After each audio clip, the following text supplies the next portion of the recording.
Hello students, welcome in W physics tutorial. आज का lecture हमारे लिए बहुत ही इंपॉर्टेंट होने वाला है क्योंकि आज हम Fermi theory of beta decay के बारे में स्टडी करने वाले हैं। ठीक है, ये बहुत ही इंपॉर्टेंट टॉपिक है। तो हमें पता है कि जो मेजर्ड हाफ लाइफ था किसी भी बीटा डीके का, वो हमारे पास 10⁻³ टू 10⁻6 ईयर्स था। लेकिन ये अगेंस्ट था किसके? लार्ज हाफ लाइफ हो गया। ये किसके लिए अगेंस्ट था? कि किसी भी इलेक्ट्रॉन का न्यूक्लियस के अंदर एग्जिस्ट होने के। तो फर्मी ने एक थ्योरी दी जिसे उसने नेम क्या दिया? Fermi theory of beta decay. उसकी कुछ अजम्पशन लेके चला और उसने एक थ्योरी डेवलप की और ट्रांजिशन प्रोबेबिलिटी को कैलकुलेट किया कि वो वहां पे प्रेजेंट हो गया नहीं होगा। तो ठीक है, उसे हम क्या कहते हैं? Fermi theory of beta decay. तो फर्मी ने जो थ्योरी दी उसकी कुछ एजम्पशंस थी। तो फर्स्ट ऑफ ऑल हमारे पास एजम्पशन क्या थी?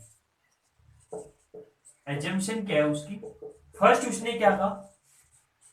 कोई भी इलेक्ट्रॉन हो या न्यूट्रिनो हो या एंटी न्यूट्रिनो पार्टिकल हो, ये क्रिएट होंगे कब? जब प्रोटॉन है या तो न्यूट्रॉन, जैसे कि कब क्रिएट होंगे? जब neutron convert to proton by emission of electron और एंटी न्यूट्रिनो हमारे पास इमिट हो जाए। ठीक है, ऐसे ही इसका रिवर्स, अगर प्रोटॉन है न्यूट्रॉन के अंदर कन्वर्ट हो रहे by emission of positron and neutrino. तो फर्स्ट क्या था कि इलेक्ट्रॉन और न्यूट्रिनो या एंटी न्यूट्रिनो पार्टिकल तब क्रिएट होंगे जब न्यूट्रॉन ट्रांसफॉर्म होगा प्रोटॉन के अंदर by emission of electron and anti neutrino. ठीक है, फर्स्ट एजम्पशन हमारे पास ये थी। इसका उल्टा सेकंड एजम्पशन क्या थी? हमें पता है कि किसी भी न्यूक्लियर रिएक्शन के अंदर एनर्जी कंजर्व्ड होती है। एनर्जी कंजर्व्ड है तो जो एनर्जी अवेलेबल होगी, जैसे ये एक रिएक्शन है इसके अंदर एनर्जी कंजर्व होगी, तो जो एनर्जी अवेलेबल होगी वो शेयर किस किस के द्वारा की जाएगी? इलेक्ट्रॉन और एंटी न्यूट्रिनो के द्वारा। तो ये हमारे पास क्या थी? सेकंड एजम्पशन की एनर्जी कंजर्व के बारे में। जो एनर्जी कंजर्व होगी वो शेयर किसके द्वारा की जाएगी? इलेक्ट्रॉन और एंटी न्यूट्रिनो के द्वारा। थर्ड एजम्पशन हमारे पास क्या लेके चला हो कि हमें पता है कि एंटी न्यूट्रिनो हो या न्यूट्रिनो हो, उनका चार्ज जीरो होता है, मास जीरो होता है, स्पिन हाफ होती है। तो और जो ये एंटी न्यूट्रिनो है इसका मास इसके कंपैरिजन पे हमारे पास बहुत ही स्मॉल होता है। थर्ड एजम्पशन क्या थी? एंटी न्यूट्रिनो मास स्मॉल, कि इसका एंटी न्यूट्रिनो का जो मास होगा वो स्मॉल होगा इन कंपैरिजन टू इलेक्ट्रॉन की। ये उसने क्या ली? थर्ड एजम्पशन थी। फोर्थ क्या ली उसने एजम्पशन? कि उसने टाइम डिपेंडेंट परटर्बेशन थ्योरी का यूज किया किसी भी ट्रांजिशन प्रोबेबिलिटी को कैलकुलेट करने के लिए। ठीक है, तो किसका यूज किया? टाइम डिपेंडेंट परटर्बेशन थ्योरी का। तो टाइम डिपेंडेंट परटर्बेशन थ्योरी का यूज किया फर्मी ने। तो उसने एक फॉर्मूला डेवलप किया, उसे उसने क्या कहा? Fermi golden rule. According to Fermi golden rule omega I f is equal to 2 pi upon h cut square, h i F का mod whole square into rho of. ठीक है, ये था हमारे पास क्या था? फर्मी गोल्डन रूल। ये हमारे पास क्या होगी? Transition probability per unit time. ठीक है, एच आई एफ हमारे पास interaction Hamiltonian, interaction Hamiltonian. Rho of ही हमारे पास क्या है? डेंसिटी ऑफ स्टेट पर unit volume, that is density of state अब हमें ट्रांजिशन प्रोबेबिलिटी कैलकुलेट करिए किसके हेल्प से? टाइम डिपेंडेंट परटर्बेशन थ्योरी के बारे में हेल्प से, that is time dependent perturbation theory की। उसने फोर्थ में टाइम डिपेंडेंट परटर्बेशन थ्योरी का यूज किया और एक फॉर्मूला ड्राइव किया और उस फॉर्मूले को उसने क्या नाम दिया? Fermi golden rule. और according to Fermi golden rule transition probability per unit time is 2 pi upon h cut square, h i F का whole square into rho of e, that is known as density of state, that is interaction Hamiltonian. जो हमारे पास interaction Hamiltonian होता है वो होता है हमारे पास G into M। G is known as coupling constant, coupling constant.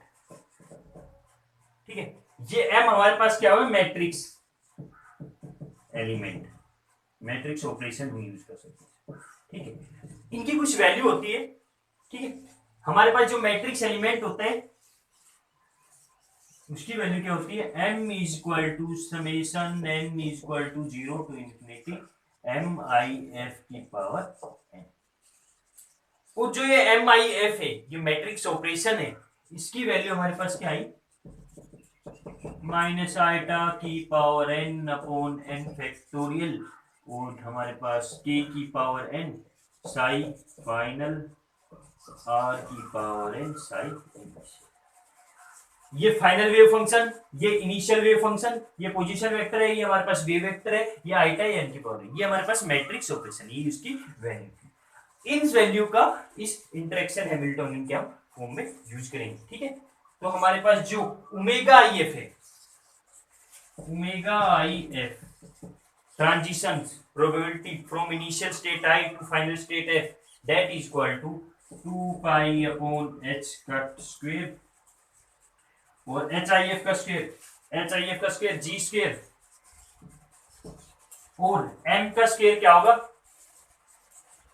M square की वैल्यू आगे हम पुट कर, ठीक है, क्लियर। ये हमारे पास क्या था, ओमेगा IF की M की वैल्यू हम यहां से पुट कर, ये हमारे पास क्या थी, first equation. Now into rho of E। अब सारी चीज की वैल्यू पता है हमें, n की वैल्यू पता है, हम कैसे कैलकुलेट करेंगे ये वैल्यू, इसमें n की वैल्यू अगर 0 पुट करते हैं ग्राउंड स्टेट के लिए तो k की पावर 0 साइन इनिशियल और फाइनल वेव फंक्शन की वैल्यू हमारे पास आ जाती है, ठीक है। अब देखो, अगर हम इस फॉर्मूले को ट्रांजिशन प्रोबेबिलिटी फाइंड करनी है तो हमें क्या फाइंड करना पड़ेगा, डेंसिटी ऑफ स्टेट। अब हम डेंसिटी ऑफ स्टेट को कैसे फाइंड करेंगे वो हमें देखना है। हमारे पास नेक्स्ट टास्क हमारे पास क्या है, डेंसिटी ऑफ स्टेट को हम कैसे कैलकुलेट करेंगे। डेंसिटी ऑफ स्टेट को कैलकुलेट करने के लिए हमें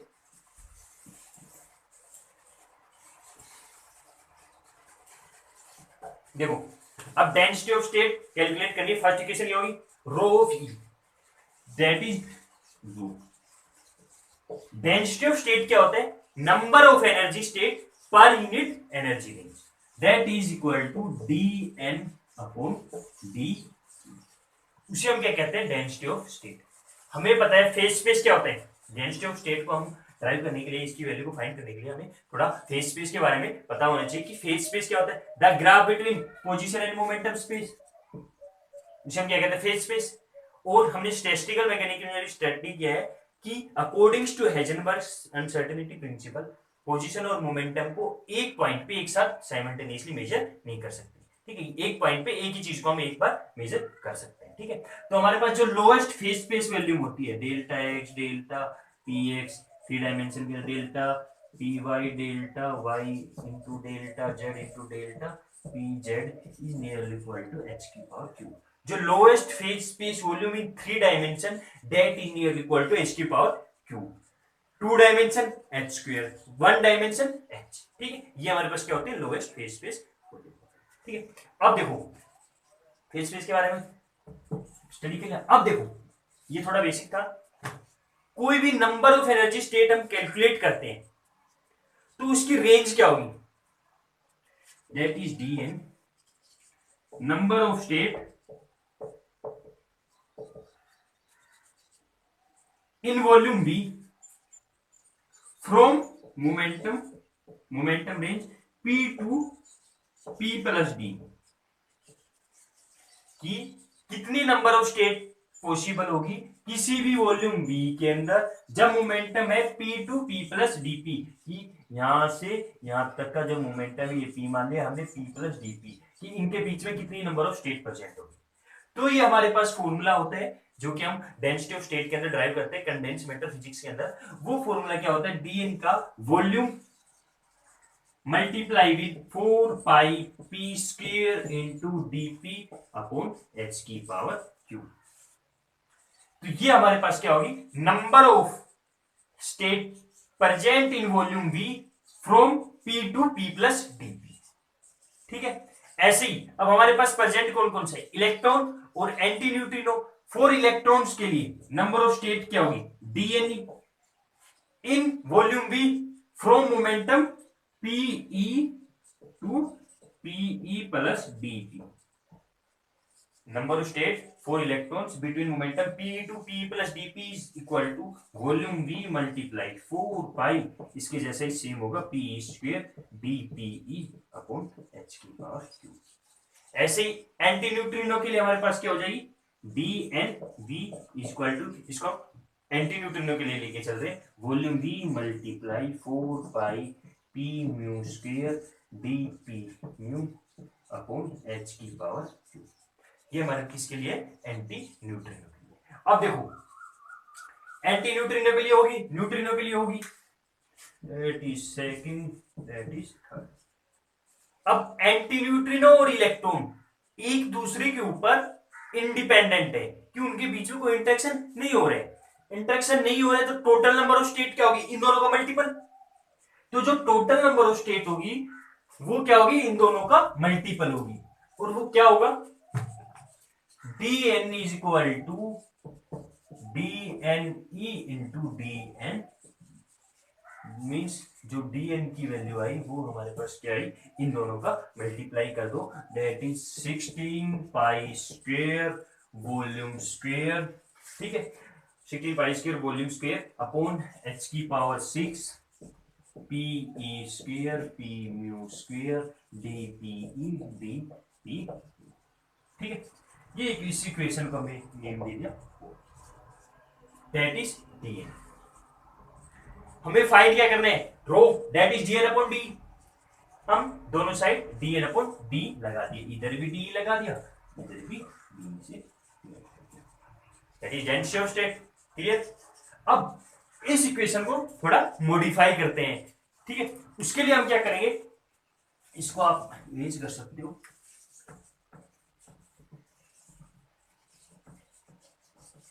देखो इसको भी हम लास्ट में ले लेंगे। अब देखो ये आ गया हमारे पास dn अपॉन डी, क्लियर। अब देखो टोटल कैसे न्यूट्रॉन से किसके अंदर कन्वर्ट होता है, proton by emission of electron और एंटी, ठीक है। तो टोटल एनर्जी हमने मान ली ई नोट, वो किस किस से शेड हुई हमारे पास, इससे और इससे, that is energy of electron plus energy of, ठीक है। तो ई नोट ये मैक्सिमम एनर्जी है, e note minus e is equal to E mu, square कर दो दोनों साइड, ई नोट माइनस ई का whole square is equal to E mu का स्क्वायर। एक इक्वेशन ये यूज होगी। अब देखो एंटी न्यूट्रिनो है हमारे पास, नॉन रिलेटिविस्टिक पार्टिकल है, नॉन रिलेटिविस्टिक पार्टिकल के लिए हमारे पास एनर्जी क्या होती है, पी म्यू इंटू सी। नॉन रिलेटिविस्टिक के लिए ये एनर्जी किसकी, एंटी न्यूट्रिनो की। अगर रिएक्शन ये लेके चल रहे तो एंटी न्यूट्रिनो, अगर रिएक्शन उल्टी लेके चलेंगे, प्रोटॉन से neutron by emission of positron और न्यूट्रिनो, तो हमारे पास किसकी हो जाएगी, न्यूट्रॉन की एनर्जी, ठीक है। तो वो कोई कंफ्यूजन नहीं है।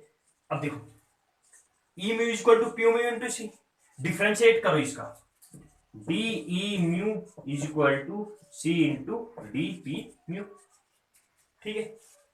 इलेक्ट्रॉन रिलेटिविस्टिक है, हमें पता है इलेक्ट्रॉन रिलेटिविस्टिक उसकी क्या होती है, पी स्क्वायर सी स्क्वायर प्लस एम स्क्वायर सी की पावर 4, तो हम उसका ज्यादा यूज नहीं करेंगे। अब इस फॉर्मूले के अंदर इस वैल्यू को इनको यहाँ पे पुट कर देंगे, कैसे। अब देखो फर्स्ट इक्वेशन एक ये है और एक ये है, ई म्यू की वैल्यू हमारे पास क्या है, पी म्यू इंटू सी, तो हमारे पास एक इक्वेशन क्या मॉडिफाई, ई नोट माइनस ई का whole square is equal to E mu square, P mu square into C square. तो ये हमारे पास क्या होगी, ई नोट माइनस ई का whole square upon C square, that is P square. ये क्या है, मोमेंटम किसका, एंटी न्यूट्रिनो का, क्लियर। अब इसकी वैल्यू को, ये इक्वेशन मान लो हमने ए और ये मान लिया हमने बी, इन दोनों इक्वेशन को इसके अंदर पुट करने, इक्वेशन फोर्थ के अंदर, और जो इक्वेशन मॉडिफाई होगी, जो डेंसिटी ऑफ स्टेट हमारे पास मॉडिफाई होके आएगी, वो क्या होगी हमारे पास, d n upon d is equal to 16 pi square volume square upon h की पावर 6 पी ई स्क्वायर, पी म्यू स्क्वायर की वैल्यू, ये वैल्यू पुट करेंगे ई नोट माइनस ई का होल स्क्वायर अपॉन सी स्क्वायर, ठीक है, इनटू बीपी बीपी म्यू की value हमारे पास क्या है, d mu upon c, d mu upon c upon d, ये डी इसके इक्वल होगा तो ये इससे कैंसिल हो जाएगा, ठीक है, ये डिफरेंशियल बहुत स्मॉल अमाउंट ऑफ एनर्जी होगी, एंटी न्यूट्रॉन में भी हमारे पास बहुत ही स्मॉल एनर्जी होती है उसके पास, तो ये दोनों क्या होगी, कैंसिल हो जाएगा, तो इसका मास तो बहुत ही स्मॉल होता है इन कंपैरिजन टू इलेक्ट्रॉन, तो ये कैंसिल हो जाएगा, तो हमारे पास जो इक्वेशन आई दैट इज ये हमारे पास क्या हुई, डेंसिटी ऑफ, ये कैंसिल करके हम इसको हटा सकते हैं, तो ये हमारे पास क्या है, डेंसिटी ऑफ स्टेट की इक्वेशन, इस वैल्यू को हमें ट्रांजिशन प्रोबेबिलिटी के अंदर पुट करना है, जो कि हमारे पास इक्वेशन फर्स्ट थी, जो इक्वेशन फर्स्ट हमारे पास क्या थी, omega I f is equal to 2 pi upon h का स्क्वायर, 2 पाई अपॉन एच का स्क्वायर,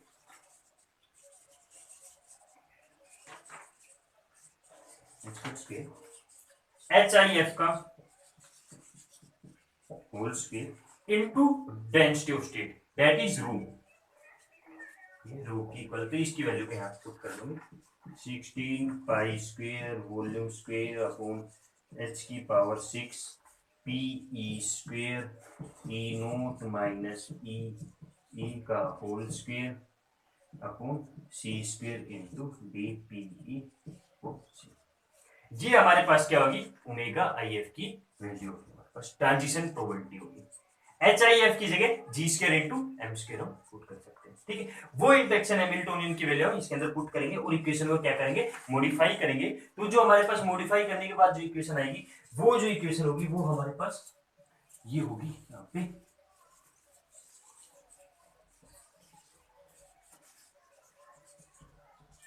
इसको भी हम इमेज करेंगे, जो मॉडिफाई, इसको मॉडिफाई करेंगे हम, ठीक है, ये डेंसिटी ऑफ स्टेट की वैल्यू को हम हटा देते हैं, इक्वेशन रखें, जो इक्वेशन होगी वो इक्वेशन हमारे पास क्या आएगी,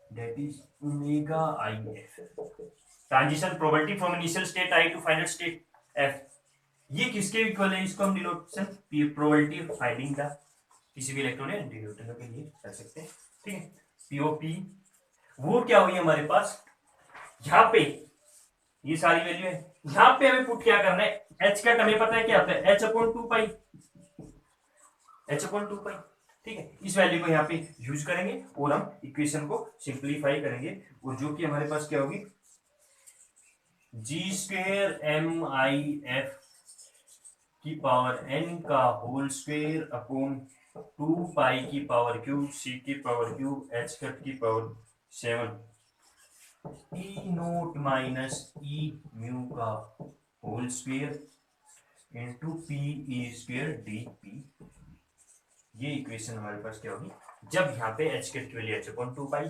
और एच आई एफ की वैल्यू क्या पुट कर देते हैं हम, जी इनटू एन आई एफ, ठीक है, जब एच आई एफ की वैल्यू हमारे पास जी इनटू एम आई एफ है, स्क्वायर करेंगे तो स्क्वायर हो जाएगा, सिंपल सी बात है, तो हमारे पास ये इक्वेशन क्या आ गई, ये आ गई, ये हमारे पास क्या आ गई, ट्रांजिशन प्रोबेबिलिटी, ये हमारे पास क्या है, ट्रांजिशन प्रोबेबिलिटी, अब ये ट्रांजिशन प्रोबेबिलिटी है इनिशियल स्टेट आई से फाइनल स्टेट आई, ठीक है, जो हमें कैलकुलेट करना है, अब क्या है, कूलम करेक्शन आई, इसके बाद क्या है, कूलम करेक्शन, इसके अंदर कुछ मॉडिफिकेशन की गई, केस लिए गई, ये जब थी जब इलेक्ट्रॉन या पॉजिट्रॉन न्यूक्लियस के साथ इंटरेक्ट नहीं कर रहे, तो हमारे पास ट्रांजिशन प्रोबेबिलिटी ये थी, अगर वो इसके साथ इंटरेक्ट कर रहे हैं तो ट्रांजिशन प्रोबेबिलिटी के अंदर एक फैक्टर आ जाएगा जिसे हमें कूलम फैक्टर कहेंगे, रहेगी तो ये same that is omega I F, इसके अंदर एक फैक्टर ऐड हो जाएगा is equal to POP is equal to G square M I F की पावर एन का होल स्क्वायर अपॉन 2 पाई की पावर क्यूब सी की पावर क्यूब एच क्यूब की पावर 7 ई नोट माइनस ई म्यू का whole square P E square और इधर एक factor add होगा, that is function of Z comma E into D. इसे हम क्या कहेंगे, कूलम फैक्टर।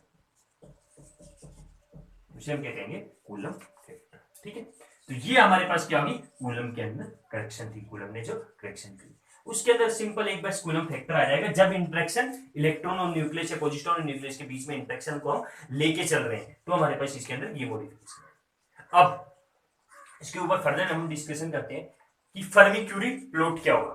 तो फर्मी ने एक प्लॉट ड्रॉ किया, अलग अलग सब्सटेंस के लिए अलग अलग प्लॉट थे, तो हम एक का बता देते हैं कि फर्मी क्यूरी प्लॉट क्या होगा। ठीक है, according to Fermi Kurie plot ये ग्राफ होता है किस किस के बीच में, प्रोबेबिलिटी ऑफ, दैट इज ये probability of P of E या omega F upon function of Z comma E P E square D P की वैल्यू हाफ वर्सेस किसके अंदर,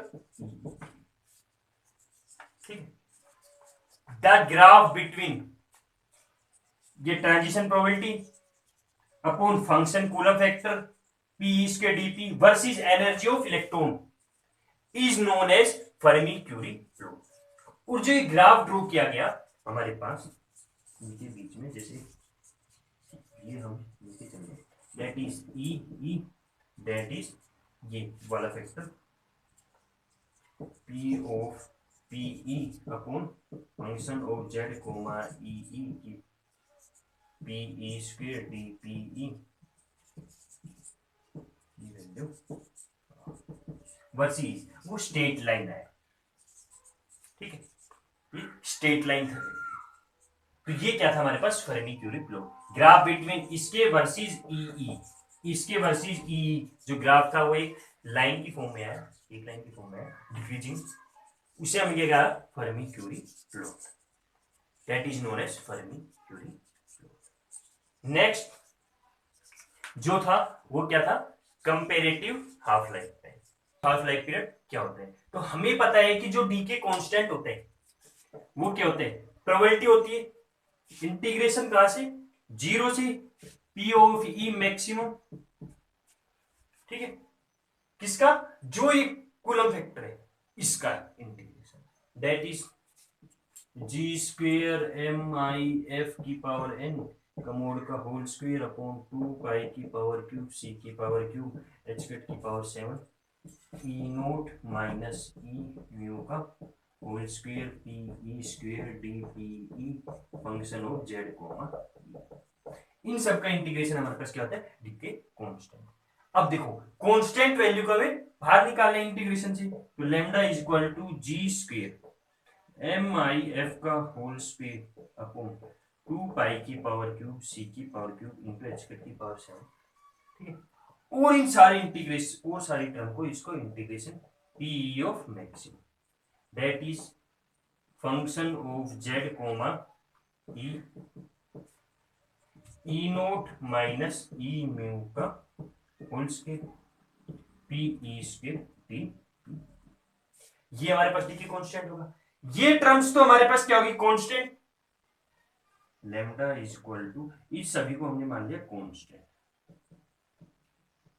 और ये इंटीग्रेशन सेम 0 से पी मैक्सिमम फंक्शन। अब देखो ये इंटीग्रेशन है, ये मैट्रिक्स एलिमेंट के ऊपर तो डिपेंड है नहीं, तो हम इस पूरे इंटीग्रल को किसी भी एक अनदर कांस्टेंट से डिनोट कर देंगे एफ, और हम comparative half life time period की डेफिनेशन दे देंगे कि कंपैरेटिव हाफ लाइफ पीरियड हमारे पास क्या होता है।